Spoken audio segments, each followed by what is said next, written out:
Good morning dear students. आज हम पढ़ेंगे प्रश्नावली 5.2 का 12वां प्रश्न। इससे पहले वाली क्लास में हमने इस प्रश्नावली के 11 प्रश्नों को अच्छे तरीके से समझ लिया था। यदि आपने उस क्लास को नहीं देखा है तो लिंक आपको डिस्क्रिप्शन बोर्ड में दिया गया है। तो देखिएगा साथियों, आपको 12वें प्रश्न में कहा जा रहा है दो समांतर श्रेणियों का सारो अंतर समान है यदि इनके 100वें पदों का अंतर 100 है तो इनके 1000वें पदों का अंतर क्या होगा।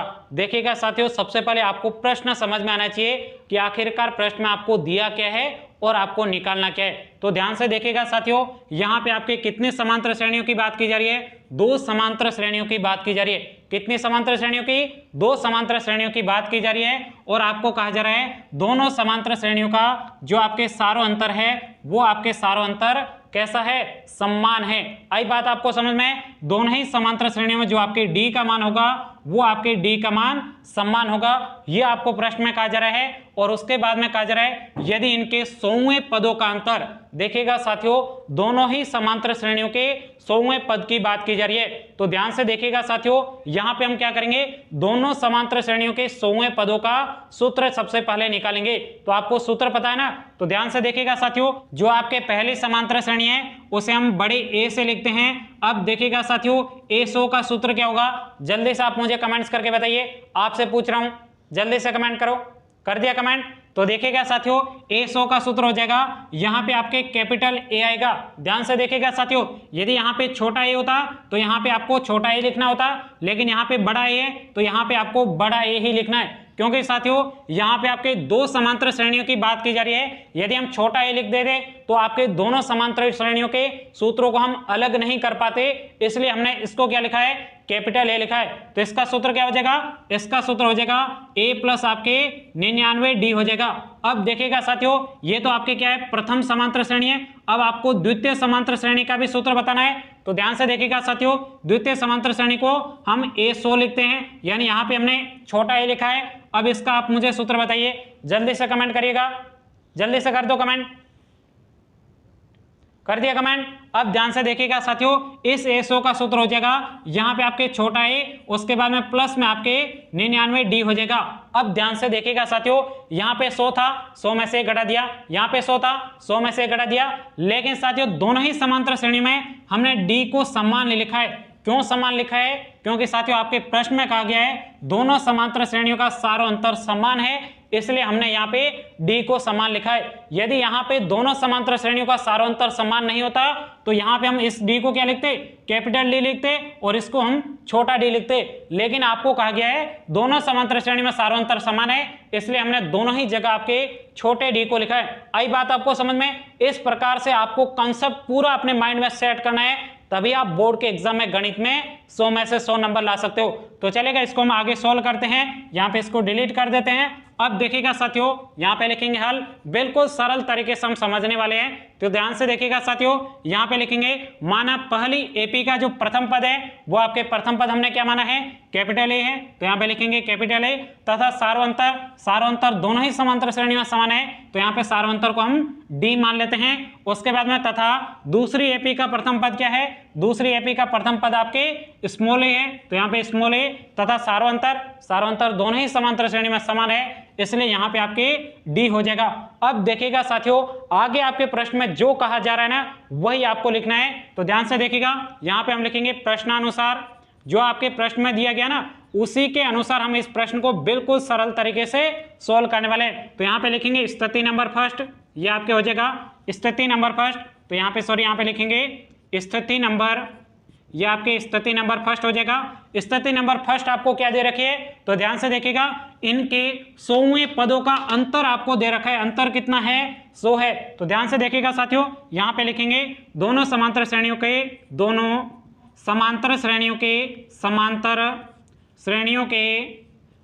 के इसके बाद में यहाँ पे साथियों, ये मैंने आपको समझाने के लिए लिखा था, इसलिए यहाँ पे मैं इसको डिलीट कर देता हूँ। तो ये इसको डिलीट कर दिया। दोनों समांतर श्रेणियों के 100वें पदों का अंतर। अब देखिएगा साथियों, सबसे पहले आपको क्या करना है? दोनों समांतर श्रेणियों के 100वें पदों का आपको अंतर निकालना है। तो ध्यान से देखिएगा साथियों, यहाँ पे पहली समांतर श्रेणी A100 हो जाएगा, इसमें से आपको जो आपको दूसरी समांतर श्रेणी है उसको आपको घटाना है, तो यहाँ पे छोटा a ये आपके 100 हो जाएगा। इनका अंतर आपको प्रश्न में कितना दे रखा है, यानी इसको घटाने पर आपके 100 आएगा, ये आपको प्रश्न में पहली कंडीशन दे रखी है। बहुत सरल है, बस आपको जो प्रश्न में कहा जा रहा है ना उसी के अनुसार आपको सोल्व करना है। एक बार दोबारा बताऊं क्या, देखिएगा साथियों, यहाँ पे आपको कहा गया है इनके 100वें पदों का अंतर, यानी आपके दोनों समांतर श्रेणियों के जो आपके 100वां पद है इन दोनों को घटाने पर आपके 100 आएगा। ये आपको सिंपल सी बात प्रश्न में कही गई है। अब ध्यान से देखिएगा साथियों, यहाँ पे अभी मैंने आपको A100 का और इस A100 का आपको सूत्र बताया था, वही सूत्र आपको यहाँ पे लिखना है। तो सबसे पहले इसका सूत्र बताइए, इसका सूत्र क्या हो जाएगा, इसका सूत्र हो जाएगा A प्लस आपके 99D हो जाएगा, इसके बाद में यहाँ पे माइनस, उसके बाद में यहाँ पे कोष्ठक लगा देते हैं, उसके बाद में A100 का सूत्र क्या हो जाएगा, A प्लस आपके 99D हो जाएगा, और इसके बाद में कोष्ठक बंद बराबर में आपको 100 दे रखा है। बहुत सिंपल है। अब ध्यान से देखिएगा, इसको आगे सॉल्व करते हैं। A प्लस 99D, उसके बाद में कोष्ठक के बाहर माइनस है तो अंदर के सभी चिन्ह चेंज हो जाएंगे, तो ये प्लस का ही था माइनस का ही हो जाएगा, प्लस और माइनस माइनस हो जाएगा, माइनस का आपके 99D, उसके बाद में बराबर में आपको 100 दे रखा है। अब ध्यान से देखिएगा साथियों, ये आपके माइनस के 99D और ये आपके प्लस के 99D, तो ये दोनों ही आपके क्या हो जाएंगे, कैंसिल हो जाएंगे। शेष आपके क्या बचा है, A, उसके बाद में यहाँ पे माइनस का A बराबर में आपके 100 बचा है। कितना बचा है, 100 बचा है। यह हो जाएगा हमारा समीकरण नंबर 1 हो जाएगा। कौन सा हो जाएगा, समीकरण नंबर 1 हो जाएगा। उसके बाद में ध्यान से देखिएगा साथियों, आगे यहाँ पे आपको दूसरी कंडीशन दे रखी है, इसको भी हमें अच्छे तरीके से समझना है। तो यहाँ पे लिखेंगे पुनः प्रश्नानुसार, यानी आपको दूसरा जो आपके प्रश्न में कहा गया ना उसी के अनुसार हम सोल्व कर रहे हैं। पुनः प्रश्नानुसार, ये प्रश्नानुसार स्थिति नंबर अब क्या हो जाएगा, स्थिति नंबर 2 हो जाएगा। स्थिति नंबर 2 में क्या कहा जा रहा है, 1000वें पदों का अंतर। तो यहाँ पे लिखेंगे दोनों समांतर श्रेणियों के, दोनों समांतर श्रेणियों के 1000वें, कौन से श्रेणियों के, सॉरी यहाँ पे के लिखना है, श्रेणियों के 1000वें पदों का अंतर क्या हो जाएगा, अंतर हो जाएगा। तो सबसे पहले आपको क्या बताना है, पहले समांतर श्रेणी का जो आपके A1000 होगा उसका मान क्या हो जाएगा, तो यहाँ पे लिखेंगे A1000, कैपिटल A लिखेंगे A1000। उसके बाद में अंतर की बात की जा रही है, यानी इसको घटाना है, और आपके दूसरी समांतर श्रेणी क्या हो जाएगी, छोटा A, और ये आपके छोटा है 1000 हो जाएगा। उसके बाद में इसका आपको अंतर तो निकालना है, प्रश्न में नहीं दे रखा है, तो इसका मतलब यदि प्रश्न में नहीं दे रखा है तो हम इसको x मान लेंगे। क्या मान लेंगे, इन दोनों का अंतर आपके क्या है, x है, यानी आपको इस प्रश्न में x का मान निकालना है। आई बात आपको समझ में चलेगा। इसको आगे सॉल्व करते हैं। अब यहाँ पे इन दोनों का सूत्र लिखेंगे। तो सबसे पहले आप मुझे इस A1000 का सूत्र बताइए। तो यहाँ पे कैपिटल A है, तो यहाँ पे कैपिटल A लिखेंगे, उसके बाद में प्लस इस 1000 में से घटेंगे, शेष आपके कितना बचेगा, 999। तो यहाँ पे 999 और उसके बाद में D, उसके बाद में माइनस का चिन्ह। अब ध्यान से देखिएगा, यहाँ पे कोष्ठक का चिन्ह लगाते हैं। अब यहाँ पे A1000 का सूत्र क्या होगा, जल्दी से आप मुझे कमेंट्स करके बताइए। कर दीजिए कमेंट, जल्दी टाइप करिए। कर दिया टाइप। ध्यान रखिएगा साथियों, यहाँ पे कैपिटल A था लेकिन यहाँ पे स्मॉल A, तो यहाँ पे आपके स्मॉल A ही आएगा। तो यहाँ पे आपके स्मॉल A, उसके बाद में प्लस 1000 में से 1 चला जाएगा, शेष आपके 999D बचेगा। उसके बाद में कोष्ठक बंद बराबर में आपको x दे रखा है। अब यहाँ पे जगह नहीं है, इसको हम आगे सॉल्व करेंगे। यहाँ से इसको ब्रेक करते हैं, चलेगा, इसको ब्रेक कर दिया। अब ध्यान से देखिएगा साथियों, यहाँ पे सेम टू सेम लिखेंगे, ये आपके A प्लस ये आपके 999D, उसके बाद में यहाँ पे माइनस है। ध्यान से देखिएगा साथियों, कोष्ठक के बाहर माइनस है, अंदर के सभी के चिन्ह चेंज हो जाएगा। तो ये आपके प्लस का ही था, ये आपके माइनस का ही हो जाएगा, ये आपके माइनस का ही। उसके बाद में यहाँ पे क्या है, प्लस का 999D है, कोष्ठक के बाहर माइनस था, तो ये आपके माइनस के 999D हो जाएगा, ये आपके माइनस के 999D। उसके बाद में बराबर में आपको x दे रखा है, तो यहाँ पे x लिखेंगे। अब ध्यान से देखिएगा साथियों, ये आपके प्लस के 999D, ये आपके माइनस के 999D, दोनों ही आपके कैंसिल हो जाएगा। शेष आपके क्या बचा है, शेष आपके बचा है A, उसके बाद में माइनस का A, उसके बाद में बराबर में आपके x बचा है। ये हो जाएगा हमारा समीकरण नंबर 2 हो जाएगा। अब ध्यान से देखिएगा साथियों, A माइनस A का अभी हमने मान निकाला था, इसका मान कितना है, यहाँ पे आपको समीकरण नंबर 1 में दे रखा है, इसका मान 1000 है। कितना है, 1000 है। अब ध्यान से देखिएगा साथियों, ये हम मान यहाँ पे रखने वाले हैं। तो यहाँ पे लिखेंगे समीकरण नंबर 1 से a माइनस a का मान समीकरण नंबर 2 में रखने पर चलेगा। समीकरण नंबर 2 में रखते हैं, इसका मान कितना है 100 है, तो यहाँ पे लिखेंगे 100 बराबर x, यानी जो हमने क्या माना था, हमने यहाँ पे माना था a 1000 का जो अंतर माना था, इस अंतर को हमने x माना था और यहाँ पे x का मान हमें कितना प्राप्त हुआ है 100 प्राप्त हुआ है, यानी आपके 1000वें पदों का अंतर होगा वो आपके अंतर कितना होगा 100 ही अंतर होगा। कितना अंतर होगा 100 ही अंतर होगा। यहीं तक ही हमें इस प्रश्न का उत्तर निकालना था। अब यहाँ पे आपको बोर्ड के एग्जाम में पूरा नंबर लाने के लिए यहाँ पे एक लाइन लिखनी है, तो यहाँ पे लिखेंगे दोनों समांतर श्रेणियों की बात की जा रही है, दोनों समांतर श्रेणियों के हजारवें पदों का अंतर भी कितना होगा 100 है ANS। यहीं तक कि आपको इस प्रश्न को सोल्व करना था। अब देखिएगा साथियों, यहाँ पे मैं आपको क्या बता देता हूँ, प्रैक्टिकल ये आपके जो समांतर श्रेणियों का जो अंतर होता है ना, ये मैं आपको अच्छे तरीके से समझा देता हूँ। जैसे देखिएगा साथियों, ये आपके क्या है 1 है, उसके बाद में ये आपके क्या है 2 है, उसके बाद में ये क्या है 3, ये 4, ये 5, इस प्रकार से समांतर श्रेणी आगे बढ़ती जाती हैं। ये तो आपके क्या हो जाएगा पहली समांतर श्रेणी हो जाएगी। ये आपको कॉपी में नहीं लिखना है, बल्कि मैं आपको यहाँ पे समझा रहा हूँ ताकि आपके माइंड में ये पूरी जो हमने मेथड किया ना, ये आपके अच्छे तरीके से समझ में आए। अब ध्यान से देखिएगा, एक और समांतर श्रेणी मानते हैं जिसमें आपके d का मान समान होना चाहिए। तो देखिएगा यहाँ पे हम मानेंगे, यहाँ पे 10, उसके बाद में 11, उसके बाद में 12, उसके बाद में 13, इस प्रकार से ये भी समांतर श्रेणी आगे बढ़ती जाती है। यहाँ पे देखिएगा, इसमें यहाँ पे आप मुझे सारोंतर बताइए, सारोंतर कैसे निकालेंगे, बाद वाले पद में से पहले पद को घटाना है, 2 में से घटेंगे तो आपके 1 बचेगा। यहाँ पे आप 11 में से 10 घटाइए तो यहाँ पे भी आपके सारोंतर समान है, यानी आपके दोनों ही समांतर श्रेणी में सारोंतर तो समान है। अब ध्यान से देखिएगा साथियों, आपको प्रश्न में कहा जाता इनके 100वें पदों का अंतर 100 दे रखा था। अब देखिएगा साथियों, सबसे पहले आप इन दो पदों का अंतर बताइए, तो यहाँ पे 10 में से घटेंगे तो यहाँ पे आपके पहले पदों का अंतर क्या हो जाएगा 9 हो जाएगा। उसके बाद में यहाँ पे हम घटाते हैं, 12 में से 3 घटेंगे तो यहाँ पे भी आपके 9 प्राप्त हुआ, यानी आपके तीसरे पदों का अंतर भी कितना है 9 है। उसी प्रकार से हम क्या करेंगे, चौथे पदों का अंतर घटेंगे, यहाँ पे हम 13 में से 4 घटेंगे, शेष आपके कितना बचेगा 9 बचेगा। यानी साथियों यहाँ पे हम किसी भी दो पदों को घटाएंगे तो जो आपके अंतर होगा ना, वो आपके हमेशा समान ही प्राप्त होगा। जैसे दूसरे पदों का अंतर ये भी आपके समान होगा, इसी प्रकार से 100वें पदों का अंतर वो भी आपके 9 प्राप्त होगा, 1000वें पदों का अंतर होगा वो भी आपके 100 ही प्राप्त होगा।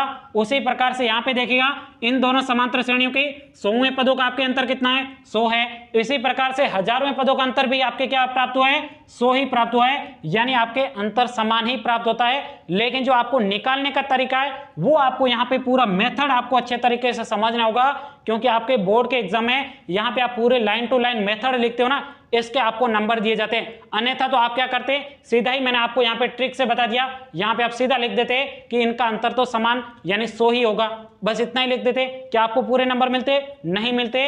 आपको इस प्रकार से पूरा पैटर्न के अनुसार लिखना होगा, तभी आपको बोर्ड के एग्जाम में पूरे 100 में से 100 नंबर मिलेंगे। तो सबसे पहले आप इस प्रश्न को नोट करिएगा, फिर हम अगले प्रश्न की तरफ बढ़ते हैं।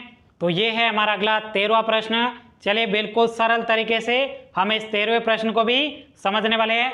देखिएगा 13वें प्रश्न में आपको कहा जा रहा है 3 अंकों वाली कितनी संख्या 7 से विभाज्य है। देखिएगा साथियों, प्रश्न तो आपके बहुत ही ज्यादा छोटा है, लेकिन इसका उत्तर निकालने के लिए आपको मेहनत करनी होगी, तभी आप बिल्कुल सही इस प्रश्न का उत्तर निकाल पाओगे। तो देखिएगा साथियों, सबसे पहले आपको प्रश्न समझ में आना चाहिए कि आखिरकार प्रश्न में आपको दिया क्या है और आपको निकालना क्या है। तो चलेगा बिल्कुल सरल तरीके से हम इस प्रश्न को सोल्व करते हैं। यहाँ पे लिखेंगे हल।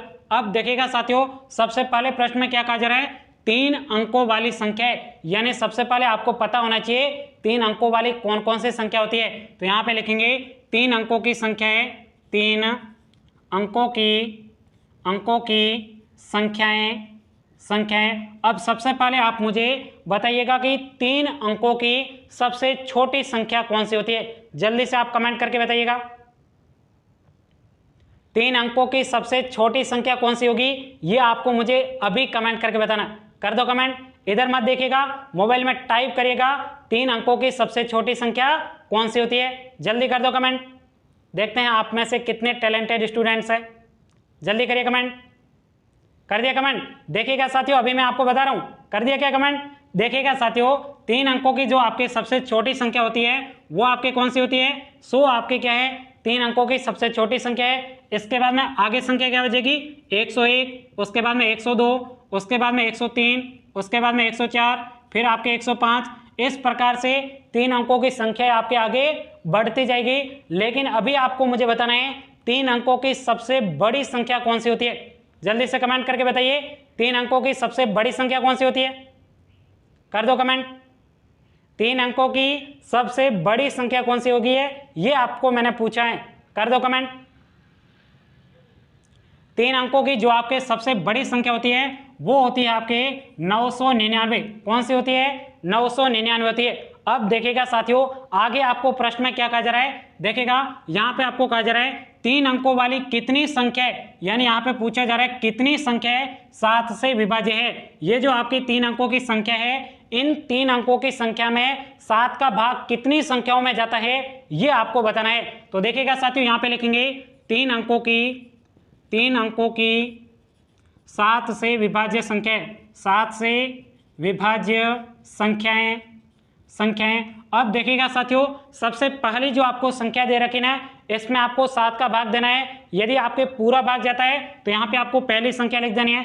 इसमें आपके 7 का भाग पूरी बार नहीं जाता है। उसके बाद में दूसरी बार आपको चेक करना है, फिर आपको तीसरी संख्या में चेक करना है कि 7 का भाग पूरी बार जाता है या फिर नहीं। यदि आपको ऐसे पता नहीं करना है तो यहाँ पे मैं आपको एक छोटी सी ट्रिक बता देता हूँ, उसको आपको अच्छे तरीके से समझना है। तो ध्यान से देखिएगा, सबसे पहले हम पहली संख्या का पता कर रहे हैं कि उसमें 7 का भाग जा रहा है या फिर नहीं। तो यहाँ पे पहली संख्या क्या है आपके? 100 है, तो यहाँ पे लिखेंगे 100। उसके बाद में ध्यान से देखिएगा, 100 में आपको 7 का भाग देना है। किसका भाग देना है? 7 का भाग देना है। चलेगा, भाग देते हैं। 7 का भाग 10 में कितने बार जाएगा?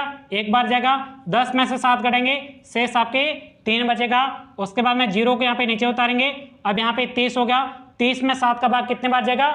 4 बार जाएगा। तो यहाँ पे 4 लिखेंगे। 7 चौक आपके 28 हो जाएगा। यहाँ पे 30 में से 28 घटेंगे, शेष आपके 2 बचेगा। यानी साथियों, इस 100 में आपके 7 का भाग पूरी बार नहीं जाता है। अब ध्यान से देखिएगा साथियों, यहाँ से ही आपको पता चल जाएगा कि यहाँ पे सबसे छोटी संख्या कौन सी है जिसमें आपके 7 का पूरी बार भाग जाता हो। तो ध्यान से देखिएगा, ये जो आपको शेषफल 2 प्राप्त हुआ ना, इस शेषफल 2 को आपको इस 7 में से घटाना है। किस में से घटाना है? 7 में से घटाना है। तो चलेगा, 7 में से 2 घटाएंगे, शेष आपके कितना बचा? 5 बचा। इस 5 को आप सीधा किस में जोड़िएगा? 100 में जोड़िएगा, तो आपके कितना हो जाएगा? 105 हो जाएगा। ये आपके पहली सबसे छोटी 3 अंकों की संख्या है जिसमें आपके 7 का भाग पूरी बार जाता है। आई बात आपको समझ में? उसके बाद में अगली संख्या कौन सी हो जाएगी? इसमें आप 7 जोड़िएगा, तो यहाँ पे आपके कितना हो जाएगा? 112 हो जाएगा। फिर इसमें 7 जोड़िएगा, तो ये आपके कितना हो जाएगा? 119 हो जाएगा। फिर आप इसमें 7 जोड़िएगा, तो आपके कितना हो जाएगा? 126 हो जाएगा। इस प्रकार से ये संख्या आपके आगे बढ़ती जाएगी जिसमें आपके 7 का भाग पूरी बार जाता हो। अब ध्यान से देखिएगा साथियों, ये तो हमने शुरुआत से बता दी। अब आपको लास्ट वाली बड़ी से बड़ी कौन सी संख्या है जिसमें आपके 3 का भाग पूरी बार जाता हो, उसको हम कैसे पता करेंगे? तो यहाँ पे बड़ी संख्या कौन सी है? 999 है। तो यहाँ पे लिखेंगे 999। इसमें आपको 7 का भाग देना है। चलेगा, भाग देते हैं। 9 में 7 का भाग 1 बार जाएगा। यहाँ पे 7 लिखेंगे, 9 में से 7 घटेंगे, शेष आपके 2 बचेगा। उसके बाद में यहाँ पे 9 को नीचे उतारेंगे। अब यहाँ पे 29 हो जाएगा। 29 में 7 का भाग कितने बार जाएगा? 7 चौक आपके 28 होता है, 4 बार भाग जाएगा। तो यहाँ पे 28 लिखेंगे। यहाँ पे 29 में से 28 घटाएंगे, शेष आपके कितना बचेगा? 1 बचेगा। उसके बाद में यहाँ पे 9 को नीचे उतारेंगे, तो ये आपके 19 हो जाएगा। 19 में 7 का भाग कितने बार जाएगा? 7 दूनी आपके 14 हो जाएगा, यानी आपके 2 बार जाएगा। यहाँ पे 14 हो जाएगा। 19 में से 14 घटेंगे, शेष आपके कितना बचा है? 5 बचा है। कितना बचा है? 5 बचा है। यहाँ पे शेष आपके क्या बचा था? 2 बचा था। यहाँ पे आपको एक बात अच्छे तरीके से समझना है, जब आपको पहली संख्या निकालनी होती है उस समय आपको इस संख्या को 7 में से घटाना है। किस में से घटाना है? 7 में से घटाना है। लेकिन साथियों, जब आपको लास्ट वाली संख्या पता करनी होती है वहां पे आपको विशेष तौर पर ध्यान देना है, जो आपके शेषफल बचता है इस शेषफल को इस लास्ट वाली संख्या में से सीधा घटा देना है। चलेगा, घटाते हैं। यहाँ पे 999 में से 5 को घटाएंगे, शेष आपके कितना बचेगा, शेष आपके बचेगा यहाँ पे 994 बचेगा। ये आपके 3 अंकों की सबसे बड़ी संख्या है जिसमें आपके 7 का भाग पूरी बार जाता है। आई बात आपको समझ में? बिल्कुल सरल आपकी ये दोनों ट्रिक हैं, बस आपको 2-3 बार रफ कॉपी में प्रैक्टिस करनी होगी, क्योंकि practice make a perfect man. जब तक आप प्रैक्टिस नहीं करोगे तब तक आपको कुछ भी समझ में नहीं आएगा, इसलिए आपको बार बार रफ कॉपी में प्रैक्टिस करनी ही होगी। सबसे पहले मैं आपको दोबारा से इन दोनों मेथड को बता देता हूं। देखिएगा साथियों, सबसे पहली संख्या आपको पता करनी है, उसमें आपको 7 का भाग देना है। उसके बाद में जो संख्या आपके शेषफल में प्राप्त होती है उसको आपको सीधा 7 में से घटा देना है और उसके बाद में इसमें सीधा जोड़ देना है। तो यहाँ पे जोड़ने पर आपको 105 प्राप्त हो गया। उसी प्रकार से लास्ट वाली संख्या आपको पता करनी है, उसके लिए आपको यहाँ पे 7 का भाग देना है। जो आपके शेषफल बचता है इस शेषफल को सीधा आपके यहाँ पे जो लास्ट वाली संख्या है इसमें से आपको घटा देना है। बस ये सिंपल सी 2 ट्रिक्स है जिससे आप सीधा पता कर सकते हो कि कौन सी संख्या में 7 का भाग जाएगा और किस संख्या में 7 का भाग नहीं जाएगा। यदि आपको ऐसे नहीं करना है तो आपको यहाँ पे सबसे पहले इसमें 7 का भाग देना है, इसमें देना है, इसमें देना है। इन सभी संख्याओं में आपको 7 का भाग देते जाना है और पता करना है कि किस संख्या में आपके 7 का भाग जा रहा है। तो ये तो आपके मेथड क्या हो जाएगा, लॉन्ग हो जाएगा, लेकिन यहां से आपके बिल्कुल सरल तरीके से आप पता कर सकते हो। इसी प्रकार से आपको बोर्ड के एग्जाम की कॉपी में, रफ कॉपी में यहाँ पे भाग देखकर पता करना है। आई बात आपको समझ में? अब देखिएगा साथियों, ये आपकी क्या है, ऐसी संख्या है जिसमें आपके 7 का भाग पूरी बार जाता है। अब ये आपके एक समांतर श्रेणी प्राप्त होगी है। इस समांतर श्रेणी में जो आपके सारांतर होगा वो तो आपको पता है, क्योंकि 7 का भाग पूरी बार जा रहा है तो यहाँ पे सारांतर भी आपके साथ ही रहने वाला है। तो सबसे पहले जब भी आपके समांतर श्रेणी की बात की जाती है 2 चीजें आपको हमेशा सबसे पहले निकालनी है। पहला प्रथम पद, दूसरा आपको सारांतर निकालना होता है। तो यहाँ पे लिखेंगे प्रथम पद, प्रथम पद, प्रथम पद क्या हो जाएगा, प्रथम पद को ए से डिनोट करते हैं, ए का मान आपके 105 हो जाएगा। उसके बाद में दूसरा काम क्या है आपका, सारांतर निकालना। तो यहाँ पे लिखेंगे सारांतर, जिसे हम डी से डिनोट करते हैं। डी का मान क्या हो जाएगा, बाद वाले पद में से पहले पद को घटाना है। तो यहाँ पे आपके बाद वाला पद 112 माइनस करेंगे 105, तो आपके शेषफल कितना बचेगा, 7 बचेगा। ये आपको डी का मान प्राप्त हो गया, ये आपको ए का मान प्राप्त हो गया। अब यहाँ पे आपको प्रश्न में ज्ञात क्या करना है, आपको ज्ञात करना है कि 7 से कितनी संख्या विभाज्य होगी, यानी आपको यहाँ पे n का मान ज्ञात करना है। किसका मान ज्ञात करना है, n का मान आपको ज्ञात करना है। लेकिन साथियों जो आपके समांतर श्रेणी के लास्ट में पद दे रखा होता है उसे हमें a से डिनोट करते हैं। किससे करते हैं, an से डिनोट करते हैं। तो यहाँ पे an का मान आपको कितना दे रखा है, 994 दे रखा है। अब आपको यहाँ से an से आपके n का मान सिंपल तरीके से निकल जाएगा। सबसे पहले आपको an का सूत्र पता है या फिर नहीं, जल्दी से आप मुझे कमेंट्स करके अभी बताइएगा। कर दो कमेंट जल्दी, अभी भी कर रहे हो मोबाइल में टाइप, जल्दी मोबाइल में टाइप करके बताइए an का सूत्र क्या होगा। कर दो, करिए कमेंट, बहुत अच्छी बात है। an का आपके सूत्र हो जाएगा, तो यहाँ पे लिखेंगे चूंकि an बराबर a प्लस n-1 गुणा में आपके d हो जाएगा। अब ध्यान से देखिएगा an का मान आपको कितना दे रखा है, यहाँ पे लिखेंगे 994 बराबर, उसके बाद में a का मान क्या है, a का मान आपके 105 है, तो यहाँ पे 105 लिखेंगे। उसके बाद में प्लस n का मान तो आपको निकालना है तो n की जगह n को ही रहने देंगे। उसके बाद में d का मान कितना है, d का मान आपके 7 है। अब इसको आपको सॉल्व करना है जिससे आपको पता चल जाएगा इन 3 अंकों की संख्याओं में 7 से विभाज्य कितनी संख्या है। चलेगा, इसको आगे सॉल्व करते हैं। ध्यान से देखिएगा, ये आपके 994, इधर आपके प्लस का, इधर आते माइनस का 105 हो जाएगा बराबर n-1, उसके बाद में गुणा में आपके 7 है। इसको आगे सोल्व करते हैं। यहाँ पे आप देखिएगा 14 में से 5 घटेंगे, शेष आपके 9 बचेगा। उसके बाद में ध्यान से देखिएगा यहाँ पे 8 है, 0 8 में से चला जाएगा तो आपके यहाँ पे 8 ही शेष बचेगा। उसके बाद में यहाँ पे 9 में से घटेंगे, शेष आपके 8 बचेगा, 889 हो जाएगा। उसके बाद में बराबर n-1, यहाँ पे गुणा में आपके 7 है, पक्षांतर करके चलाएंगे तो भाग में आ जाएगा। तो सबसे पहले इसको मैं डिलीट करता हूँ, ये मैंने आपको सिर्फ समझाने के लिए लिखा था, आपको भी ये कार्य किसमें करना है, रफ कॉपी में ही करना होता है। चलेगा, इसको यहाँ से मैं ब्रेक करता हूँ। अब ध्यान से देखिएगा, ये आपके क्या है 889, या आपके 889, इसमें आपके देखिएगा 7 यहाँ पे गुणा में, इधर आते भाग में आ जाएगा, बराबर में शेष आपके क्या बचा है, n-1 बचा है। चलेगा, इसका भाग देते हैं। देखिएगा 8 में 7 का भाग 1 बार जाएगा, यहाँ पे शेष आपके 1 बचा। 18 हो जाएगा। 18 में आपको क्या करना है, 7 का भाग देना है, 2 बार जाएगा 14 हो जाएगा, शेष आपके 4 बचेगा। यहाँ पे 49 हो जाएगा, 49 में 7 का भाग आपके 7 बार जाएगा, बराबर आपके n-1 बचा है। यहाँ पे माइनस का 1 है, पक्षांतर करके इधर लाएंगे तो ये आपके 127 प्लस 1 हो जाएगा बराबर n। 127 में 1 जोड़ेंगे तो आपके 128 हो जाएगा। ये आपको n का मान प्राप्त हो गया। यहीं तक कि आपको इस प्रश्न का उत्तर लिखना था। अब आपको बोर्ड के एग्जाम में पूरे नंबर लाने के लिए यहाँ पे एक लाइन लिखनी है, तो यहाँ पे लिखेंगे अतः 3 अंकों की 7 से विभाज्य संख्याएं 128 है ANS। यहीं तक कि आपको इस प्रश्न का उत्तर लिखना था। तो सबसे पहले आप इस प्रश्न को नोट करिएगा, फिर हम अगले प्रश्न की तरफ बढ़ते हैं। तो ये है हमारा अगला 14वां प्रश्न। चलिए बिल्कुल सरल तरीके से हम इस 14वें प्रश्न को भी समझने वाले हैं। देखिएगा 14वें प्रश्न में आपको कहा जा रहा है 10 और 250 के बीच में 4 के कितने गुणज है। देखिएगा साथियों, अभी जो हमने पिछला प्रश्न किया ना, उसी प्रकार से सेम टू सेम मेथड से आपके ये भी प्रश्न होने वाला है। पिछले प्रश्न में देखिएगा यहाँ पे जो गुणज लिखा हुआ है, इसकी जगह वहां पे क्या लिखा हुआ था, वहां पे आपके लिखा गया था विभाज्य। क्या लिखा था, विभाज्य लिखा गया था। लेकिन आपके इस प्रश्न में विभाज्य की जगह गुणज शब्द का प्रयोग किया गया है। ये जो आपके दोनों ही शब्द है एक दूसरे के आपके पर्यायवाची है, इसका मतलब दोनों का ही मतलब क्या होता है, सेम होता है। कैसे चलेगा मैं आपको बताता हूं। जैसे यहाँ पे मैं लिखता हूँ 6, उसके बाद में 12, उसके बाद में 18, फिर आपके 24। अब ध्यान से देखिएगा साथियों, विभाज्य का मतलब है ये पूरी संख्या आपके 6 से विभाज्य है। विभाज्य का मतलब है इन सभी संख्याओं में 6 का भाग आपके पूरी बार जाता है। अब देखिएगा आपके प्रश्न में यहाँ पे गुणज शब्द का प्रयोग किया है। गुणज का मतलब है आपके यहाँ पे जो 6 है, इस 6 का आपको क्या लिखना है,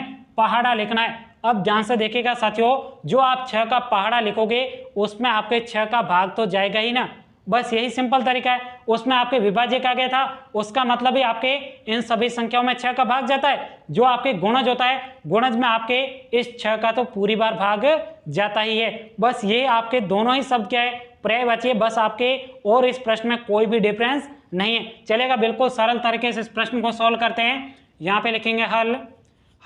अब देखिएगा साथियों, आपको यहाँ पे कहा जा रहा है 10 और 250 के बीच की संख्या है, तो यहाँ पे लिखेंगे 10 और 250 के बीच संख्या है, 250 के बीच की संख्या है। अब देखिएगा पहली संख्या आपके 10 हो जाएगी, उसके बाद में 11, फिर आपके 12, फिर आपके 13, फिर आपके 14। इस प्रकार से ये संख्या आपके आगे बढ़ती जाएगी। लेकिन जो आपके लास्ट वाली संख्या है वो आपके क्या है, 250 है। अब देखिएगा साथियों, ये तो आपके 10 से 250 के बीच की संख्या है, लेकिन आगे आपके प्रश्न में कहा गया है 4 के कितने गुणज है। यानी आपके इन संख्याओं में ऐसी कितनी संख्या है जिसमें आपके 4 का भाग पूरी बार जाता हो। जो हमने पिछले वाला प्रश्न किया था, सेम टू सेम प्रश्न आपके होने वाला है। तो यहाँ पे लिखेंगे 10 और 250 के बीच 4 के गुणज, यहाँ पे लिखते हैं गुणज। अब देखिएगा 4 के कौन कौन से गुणज है, तो ध्यान से देखिएगा। यहाँ पे जो आपके पहली संख्या है, इस पहली संख्या को आपको यहाँ पे लिखना है। जो मैंने आपको इससे पहले जो तरीका बताया था ना, वही तरीके से आपको पता करना है पहली कौन सी संख्या है जिसमें आपके 4 का भाग पूरी बार जाता हो। चलेगा, सबसे पहले यहाँ पे लिखते हैं 10। अब यहाँ पे 4 का भाग देंगे, चलेगा भाग देते हैं। 4 का भाग कितने बार जाएगा, 2 बार जाएगा। 4 दूनी आपके 8 हो जाएगा। यहाँ पे 10 में से 8 कटेंगे, शेष आपके 2 बचाए। अब ध्यान से देखिएगा साथियों, पहली संख्या आपको पता करने के लिए यहाँ पे जो आपके शेषफल बचता है उसको आपको क्या करना है, इस संख्या में से घटाना है। 4 में से 2 कटेंगे, शेष आपके कितना बचेगा, 2 बचेगा। उस 2 को इस पहली संख्या में जोड़ देना है। तो 10 में 2 जोड़ेंगे तो आपके यहाँ पे 12 प्राप्त हो जाएगा। ये जो आपके 12 प्राप्त हुआ है, ये आपके 10 और 250 के बीच में पहली संख्या है जिसमें आपके 4 का भाग पूरी बार जाता है। यानी ये जो आपके 12 है ना, ये आपके 4 का गुणज है। यानी आपके 12 4 के पहाड़े में आता है। गुणज का मतलब भी आपके वही होता है। आई बात आपको समझ में। अब देखिएगा साथियों, उसके बाद में दूसरी संख्या क्या हो जाएगी, उसके लिए 4 के गुणज है, इसका मतलब इसमें 4 और जोड़ दिए। 12 के बाद में क्या हो जाएगा, 12 और 4 16 हो जाएगा। 16 में 4 जोड़ेंगे 20 हो जाएगा। 20 में 4 जोड़ेंगे तो आपके 24 हो जाएगा। 24 में 4 जोड़ेंगे तो ये आपके 28 हो जाएगा। इस प्रकार से ये श्रेणी आपके आगे बढ़ती जाएगी। ये आपकी समांतर श्रेणी बन रही है। अब इस समांतर श्रेणी का लास्टवां पद कैसे पता करेंगे, तो ध्यान से देखिएगा। सबसे बड़ी संख्या कौन सी है, 250 है, तो यहाँ पे लिखेंगे 250। अभी जो हमने इससे पहले वाले प्रश्न में जिस तरीके से लास्ट वाली संख्या पता की थी ना, उसी प्रकार से आपको करना है। इसमें 4 का भाग देंगे तो यहाँ पे देखिएगा 6 बार भाग जाएगा 25 में, 6 चौक आपके 24 हो जाएगा। 25 में से 24 घटेंगे, शेष आपके 1 बचेगा। यहाँ पे 0 को नीचे उतारेंगे तो ये आपके 10 हो जाएगा। 10 में 4 का भाग 2 बार जाएगा तो यहाँ पे लिखेंगे 2, यहाँ पे हो जाएगा 8, 4 दूनी। अब यहाँ पे 10 में से 8 घटेंगे, शेष आपके 2 बचेगा। अब ध्यान से देखिएगा साथियों, यहाँ पे जो आपको 2 शेष बचा है, इस 2 को आपको किस में से घटाना है, ध्यान से देखिएगा। यहाँ पे आपके पहली संख्या पता करते हैं, उस समय आपको 2 को इस 4 में से घटाना है। लेकिन साथियों यहाँ पे जो आपके 2 बचा ना, इस 2 को आपको इस लास्ट वाली संख्या में से घटाना है। किस में से घटाना है, इस लास्ट वाली संख्या में से घटाना है। 250 में से आप 2 घटेंगे तो शेष आपके कितना बचेगा, 248 बचेगा। कितना बचेगा, 248 बचेगा। अब देखिएगा साथियों, ये आपकी एक समांतर श्रेणी प्राप्त हो गई। जब भी आपको समांतर श्रेणी प्राप्त होती है उस समय आपको सिर्फ 2 काम करने होते हैं। पहला कौन सा काम है, पहला काम है आपको प्रथम पद निकालना, दूसरा काम है आपका सार्वंतर निकालना। चलेगा, आगे सॉल्व करते हैं। तो यहाँ पे लिखेंगे प्रथम पद जिसे हम ए से डिनोट करेंगे। ए का मान क्या हो जाएगा, जल्दी से बताइए, कर दो कमेंट। ए का मान क्या हो जाएगा, ए का मान आपके 12 हो जाएगा। तो यहाँ पे 12 लिखेंगे। उसके बाद में दूसरा काम क्या है, सार्वंतर निकालना। तो यहाँ पे लिखेंगे सार्वंतर जिसे हम डी से डिनोट करते हैं। डी का मान कैसे निकालेंगे, बाद वाले पद में से पहले पद को घटाना है। सिंपल सी बात है, 16 में से 12 घटेंगे, शेष आपके कितना बचेगा, शेष आपके 4 ही बचेगा, क्योंकि ये आपकी एक समांतर श्रेणी है। समांतर श्रेणी में आपके सार्वंतर है वो आपके कितना है, 4 है। अब ध्यान से देखिएगा साथियों, ये आपके समांतर श्रेणी है। इस समांतर श्रेणी में जो आपके लास्ट वाला पद होता है वह किसका मान होता है, वह आपके an का मान होता है। अब यहाँ पे an का मान कितना दे रखा है, 248 आपको दिया गया है। अब देखिएगा साथियों, प्रश्न में आपको निकालना क्या है, आपको प्रश्न में कहा गया है 10 और 250 के बीच में 4 के कितने गुणज है, यानी आपके 4 के गुणज ये रहे। इसमें आपको 4 का गुणज कितनी बार आया है, यानी आपको यहाँ पे n का मान निकालना है। तो यहाँ पे आपको किसका मान निकालना है, n का मान निकालना है। अभी n का मान कैसे निकलेगा, तो ध्यान से देखिएगा साथियों, ये जो आपके an आया है, इसी an के सूत्र के माध्यम से आपके n का मान निकलने वाला है। बहुत सिंपल प्रश्न है, चलेगा, इसको आगे सॉल्व करते हैं। सबसे पहले आप मुझे an का सूत्र कमेंट्स करके जल्दी बताइएगा, जल्दी करिए कमेंट, कर दो कमेंट, इधर मत देखिएगा, मोबाइल में टाइप करिए और an का सूत्र लिखिएगा। लिख दिया क्या, बहुत अच्छी बात है। जो आपके an का सूत्र होगा तो यहाँ पे लिखेंगे, चूंकि an बराबर a प्लस n-1 गुणा में आपके d हो जाएगा। अब ध्यान से देखिएगा, an का मान आपको 248 दे रखा है, तो यहाँ पे 248 बराबर a का मान आपके 12 है, तो यहाँ पे 12 प्लस उसके बाद में n का मान तो आपको निकालना है, तो इस संख्या को सेम रहने देते हैं। d का मान आपके कितना प्राप्त है, d का मान आपको 4 प्राप्त है। चलेगा, इसको आगे सोल्व करते हैं। तो यहाँ पे आपके 248 माइनस आपके 12 हो जाएगा, बराबर में आपके n-1 गुणा में आपके 4 बचा है। अब ध्यान से देखिएगा साथियों, 8 में से 2 जाएगा, शेष आपके 6 बचेगा। उसके बाद 4 में से जाएगा, शेष आपके 3 बचेगा। उसके बाद में यहाँ पे आपके 2 बचा है। उसके बाद में बराबर यहाँ पे आपके n-1 गुणा में आपके 4 बचा है। यहाँ पे गुणा में 4 है, पक्षांतर करके जलाएंगे तो भाग में आ जाएगा।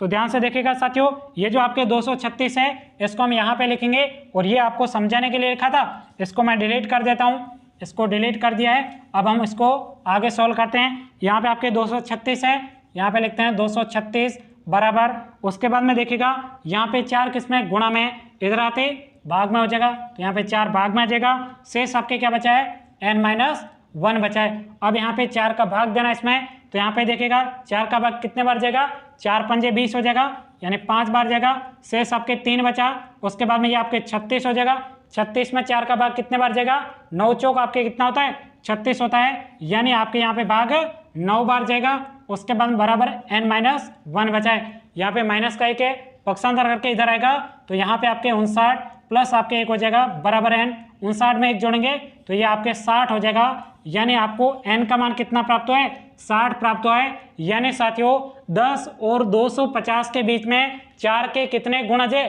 60 गुणज है। बस यहीं तक कि आपको इस प्रश्न का उत्तर लिखना था। चलेगा, यहाँ पे लाइन लिखेंगे, अतः 10 और 250 के बीच 4 के गुणज कितने हैं? 60 है। ANS। यहीं तक कि आपको इस प्रश्न का उत्तर लिखना था। बस आपको इस प्रश्न में सिर्फ एक ही बात समझनी थी कि गुणज का क्या मतलब होता है। गुणज का मतलब भी आपके क्या होता है? विभाज्य होता है, जिसमें आपके 4 का भाग पूरी बार जाता हो। गुणज का एक और मतलब होता है, गुणज का मतलब आपके उस संख्या का पहाड़ा लिखना है। बस ये सिंपल सी बात है। आई बात आपको समझ में? तो आज के इस क्लास में हम इस प्रश्न तक ही समझेंगे। शेष बचे हुए प्रश्नों को हम नेक्स्ट क्लास में समझेंगे। और आज का ये वीडियो आपको कैसा लगा? वीडियो लाइव होने के बाद में जो आपके ऑफलाइन वीडियो होगा उसमें आप मुझे कमेंट्स करके ज़रूर बताइएगा। आज के इस वीडियो में इतना ही। Thank you, take care.